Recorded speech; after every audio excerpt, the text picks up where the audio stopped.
पर नजर डाली जाए, जिस तरह से सितंबर से शुरुआत होती है, बीजेपी नेता की हत्या की जाती है और उसके बाद पूरी प्लानिंग रची जाती है, क्या नजर आता है कि क्या ये 7 से 8 बदमाश जो पहुंचे थे, जिन्होंने फायरिंग की, वही है या इसके पीछे और कोई भी है? अब तक की पुलिस की थ्योरी क्या कहती है इसे लेकर? देखिए, पुलिस की जो अब आगामी जांच टिकी है श्वेता, वो इसी तथ्य पर टिकी है कि जो 4 लोग इस घटना में शामिल थे, उन 4 लोगों के नाम भी हमारे पास आए हैं। एक तो बबलू मालीपुरा, जो मुख्य कह सकते हैं कि इस आज के गोलीकांड का सबसे मुख्य आरोपी था, जिसने फायर किया, वो बबलू मालीपुरा है। दूसरा एक जो नाम है वो सौरभ लोलारा है, ये बिल्कुल जो बबलू मालीपुरा है उसको एस्कॉर्ट कर रहा था, उसके पीछे था। तीसरा जो नाम है वो विष्णु जाट है और चौथा नाम है धर्मराज। ये 4 लोग थे जिन्होंने जो भरतपुर के पास टोल नाका है जहां पर इस कुलदीप जगीना को गोली मारी, ये 4 लोग थे। इन्होंने बकायदा, क्योंकि टोल पर जो बस थी वो रुकी, बस के रुकने के बाद इन चारों लोग गाड़ी से उतरे। बबलू मालीपुरा इन टीम को इसको लीड कर रहा था, ये 3 लोग उसके साथ थे और उसके बाद ताबड़तोड़ फायरिंग हुई। तो ये 4 लोग हैं जिनके नाम अब हमारे पास आ चुके हैं।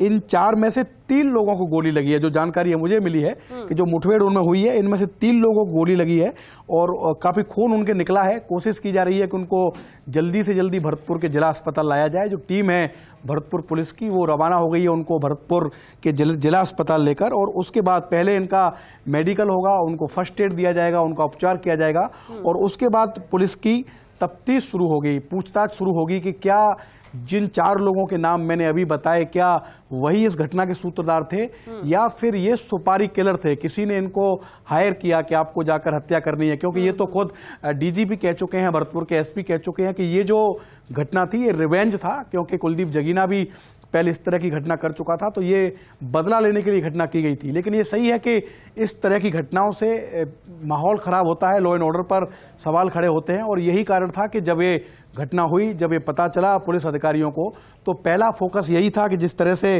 राजू ठेठ का हत्याकांड सीकर में हुआ था और बहुत कम समय में पुलिस ने उन अपराधियों को दबोचा था और जो कोऑर्डिनेशन दिखाता, चाहे वो सीकर पुलिस हो, चूरू पुलिस हो, झुंझुनू की पुलिस हो, वैसा ही हमने भरतपुर में देखा कि घटना के तुरंत बाद ये प्रयास किया गया कि किसी भी सूरत में ये सभी जो बदमाश हैं उनको जल्द से जल्द पकड़ा जाए।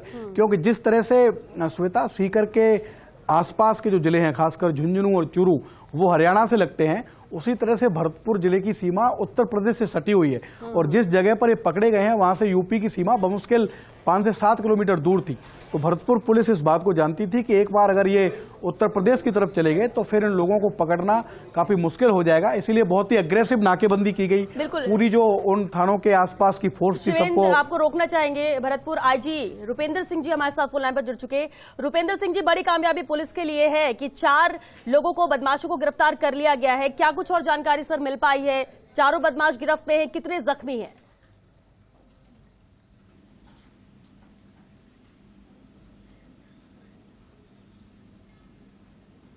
रुपेंद्र सिंह जी, आप तक आवाज आ रही है?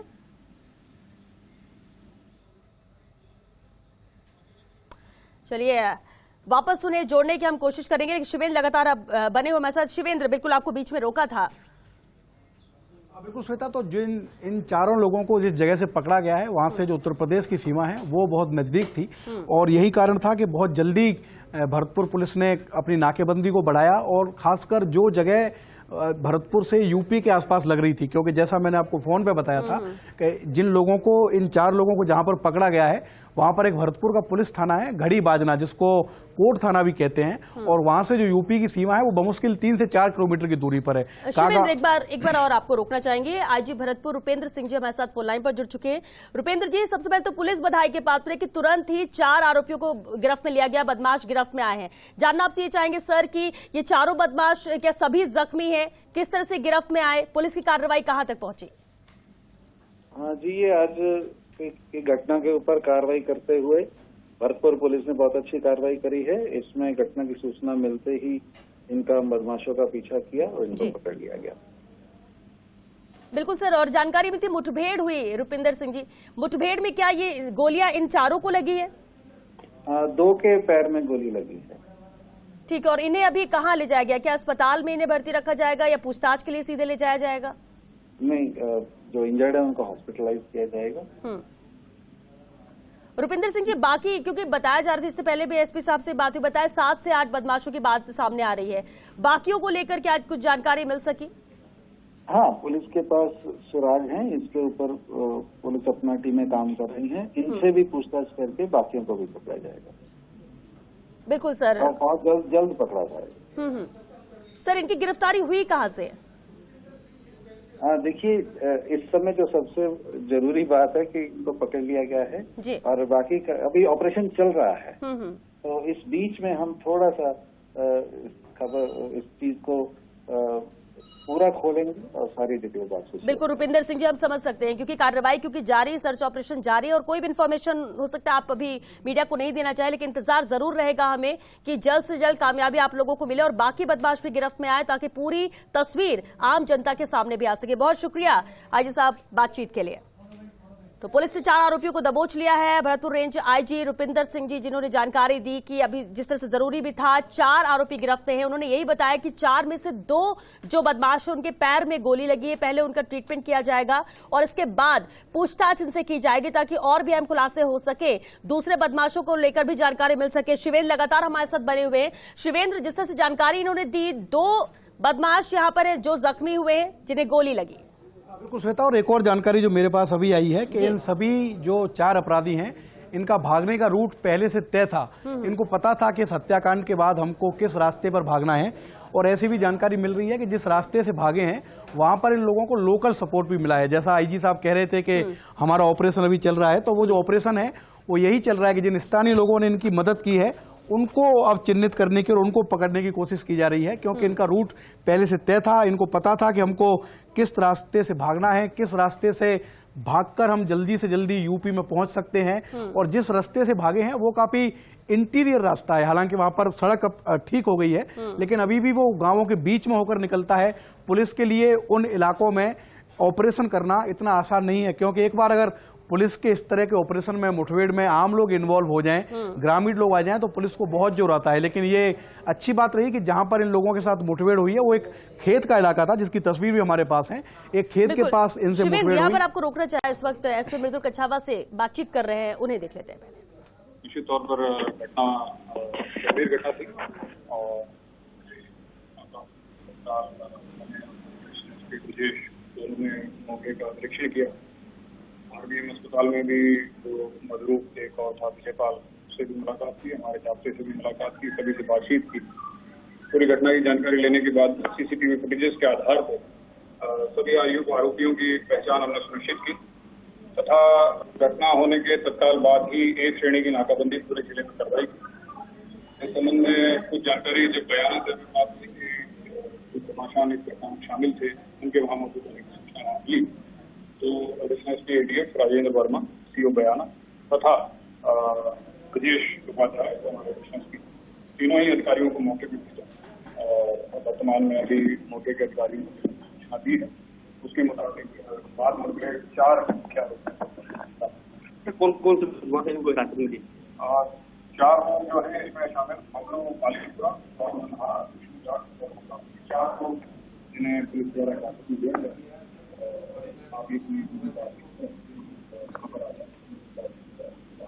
सर, मुठभेड़ के दौरान कोई घायल होने की सूचना है कि बदमाश? 2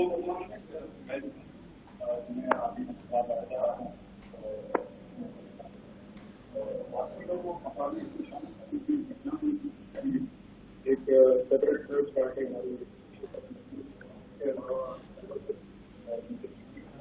पूरे जिले में एक टीम रिपोर्ट में काम कर रही है। बाकी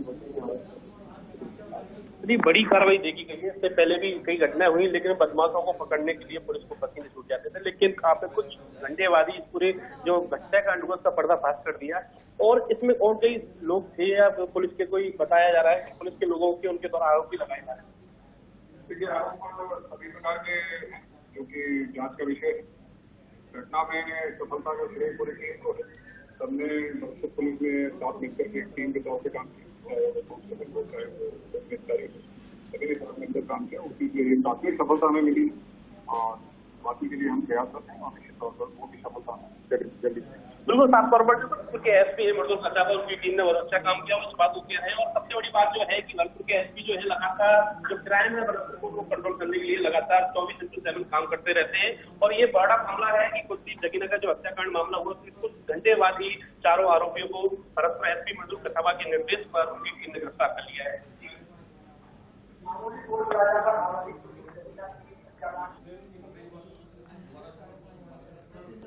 एसपी मृदुल कछावा से खास बातचीत यहां पर की सहयोगी रवि कटारा ने, जहां पर उन्होंने साफ कहा कि बड़ी कामयाबी है हमारे लिए, क्योंकि कोशिशें लगातार जारी थी इससे पहले कि वो बॉर्डर क्रॉस करते। 4 जो बदमाश है वो गिरफ्त में आ चुके हैं, उनकी पहचान भी यहां पर हो चुकी है। शिवेंद्र लगातार हमारे साथ बने हुए। शिवेंद्र, एसपी ने भी ये कहा कि 4 बदमाशों का गिरफ्त में आने बड़ी बात है और जिस तरह से प्लानिंग के तहत तुरंत एक्शन में आई थी पुलिस और इसलिए कामयाबी यहां पर मिल सकी। लेकिन एक बड़ा सवाल ये भी है, जिस तरह से अभी आपने भी जानकारी दी कि पहले से रूट तय था, पूरी प्लानिंग थी, और ये तो बड़ी बात है कि स्थानीय लोगों का भी सपोर्ट था। ऐसे में तो पुलिस के लिए भी मुश्किल रहेगी कि आखिर कौन कौन लोग जो इसमें शामिल रहे। बिल्कुल जानकारी यही मिल रही है कि जिस रूट से श्वेता ये बदमाश भागने की कोशिश कर रहे थे, उस रूट पर कुछ जगह जो स्थानीय लोग थे या इनके साथी हो सकते हैं, उन लोगों का इनको सहयोग था, इसीलिए इतनी दूर तक ये लोग निकल पाए। और इनको पता था कि अगर ये जिस जगह पर इन्होंने फायरिंग की घटना की, हत्या की, क्योंकि वो मुख्य हाईवे था, और अगर ये मुख्य हाईवे से आगरा की तरफ जाने की कोशिश करते तो मुख्य हाईवे पर इनको पुलिस के लिए पकड़ना ज्यादा आसान होता। इसीलिए इन्होंने दूसरा रास्ता चुना, और जो रास्ता है वो रास्ता बयाना होते हुए जाता है। सूपा जो गांव है वो बयाना के बाद आता है, और वहां से कुछ दूर के बाद, जैसा मैंने कहा कि यूपी का जो बॉर्डर है वो लगता है। तो ये भरतपुर पुलिस को भी अंदाजा था कि अगर इनको यूपी तक पहुंचना है, भरतपुर को क्रॉस करके दूसरे राज्य में जाना है, तो किस रूट से वो जा सकते हैं। इसीलिए इस रूट पर पुलिस की सख्ती ज्यादा थी। खुद जो भरतपुर के एसपी हैं मृदुल कछावा, वो लगातार अपने सभी थानाधिकारी, सीओ, एडिशनल एसपी सभी के संपर्क में थे, और इसमें कोई दो राय नहीं है। ये घटना जरूर हुई है, घटना से लॉ एंड ऑर्डर पर सवाल भी खड़े हुए हैं, लेकिन घटना के बाद जो पुलिस का क्विक रिस्पॉन्स है, जो प्रोफेशनल अप्रोच है, उसकी तारीफ जरूर करनी होगी। और बहुत कॉन्फिडेंस से थोड़ी देर पहले ही उमेश मिश्रा का मैंने इंटरव्यू किया था, उन्होंने ये दावा किया था कि सभी बदमाश पकड़े जाएंगे, थोड़े समय में पकड़े जाएंगे, और मैच 3 से 3.5 घंटे में ये सभी जो बदमाश हैं इनको भरतपुर पुलिस ने पकड़ लिया है। अब भरतपुर पुलिस की कोशिश यही है कि इसकी तह तक वो जाने की कोशिश करें, क्योंकि अगर ये सिलसिला चलता रहा कि एक हत्या के बाद दूसरी हत्या, दूसरी हत्या के बाद तीसरी हत्या, तो इसमें कोई दुराई नहीं कि पुलिस की किरकिरी होती है, लॉ एंड ऑर्डर पर सवाल खड़े होते हैं। तो पुलिस की कोशिश अब ये होनी चाहिए कि ये जो हत्याकांड का सिलसिला चल पड़ा है इसको रोका जाए, इसकी तह तक जाया जाए कि क्या जो 4 लोग जिनको पुलिस ने पकड़ा है यही इस साजिश के कर्ता धर्ता थे, या ये सुपारी किलर थे, इनको किराए पर हायर किया गया था और इन लोगों ने हत्या की थी। ये पुलिस के लिए बड़ी जांच का विषय है, और उम्मीद है कि जब इन लोगों से पूछताछ शुरू होगी तो कई अहम खुलासे होंगे, और ये कोशिश भी होगी कि भविष्य में इस तरह की घटनाओं को रोका जाए। लेकिन जिस तरह से सीकर में जो राजू ठेठ का हत्याकांड हुआ था, उन आरोपियों को पकड़ा था, उसके बाद भरतपुर में जो हत्याकांड हुआ है उन आरोपियों को पकड़ा है, इसमें कोई दुराई नहीं कि राजस्थान पुलिस एक नए दौर में है। और ठीक है कि कोई घटना हो गई, किसी की गोली मारकर हत्या कर दी, लेकिन अब राजस्थान से इस तरह की घटना करने के बाद भागना, सुरक्षित स्थान पर पहुंचना इतना आसान नहीं है। और खुद डीजीपी ने इसकी मॉनिटरिंग की, और तमाम जो भरतपुर पुलिस के लोग हैं वो सभी कम से कम इस चीज के लिए कि उन्होंने बहुत कम समय में इन सभी बदमाशों को पकड़ा, बधाई की पात्र है। बिल्कुल। और विजय पाल को लेकर भी क्या कोई जानकारी मिल पाई है क्या शिवेंद्र? क्योंकि साथी था, आरोपी, दोनों को ही कहा जाता है पेशी में लेकर जाया गया था, जहां पर कुलदीप जगीना की तो मौके पर ही मौत हो गई। देखिए, अभी बहुत ज्यादा जानकारी इस बारे में भरतपुर पुलिस की ओर से नहीं दी जा रही। उनकी कोशिश है कि एक बार ये पूरा ऑपरेशन खत्म हो जाए, सभी जो आरोपी हैं, 4 आरोपी जिनको पकड़ा गया है, उनको एक बार कम से कम अस्पताल लाया जाए, उनका मेडिकल कराया जाए, और उनसे जब पूछताछ होगी श्वेता, उसके बाद भरतपुर पुलिस पूरी कोशिश करेगी कि इसका सिरे से खुलासा करे कि कैसे ये घटना हुई, कैसे ये सिलसिला शुरू हुआ, कहां से ये बदला लेने की प्रवृत्ति है वो शुरू हुई, कौन इसके पीछे है, क्या इनकी भूमिका थी, इस सभी की जांच भरतपुर की पुलिस करेगी। लेकिन भरतपुर पुलिस के लिए राहत की खबर है कि कम समय में इन बदमाशों को पकड़ लिया गया है, पुलिस की साख इससे बची है। अगर ये सभी बदमाश एक बार उत्तर प्रदेश की सीमा में प्रवेश कर जाते तो इतना आसान भरतपुर पुलिस के लिए नहीं होता कि इन बदमाशों को भरतपुर की पुलिस पकड़ पाती। बिल्कुल, ये बिल्कुल भी आसान नहीं होता, लेकिन इंतजार जरूर रहेगा कि और भी बदमाश यहाँ पर गिरफ्त में आए, जल्द से जल्द इस पूरे मामले को लेकर, इस हत्याकांड को लेकर तस्वीर साफ हो सके। बहुत शुक्रिया शिवेंद्र आपका इस पूरी जानकारी के लिए।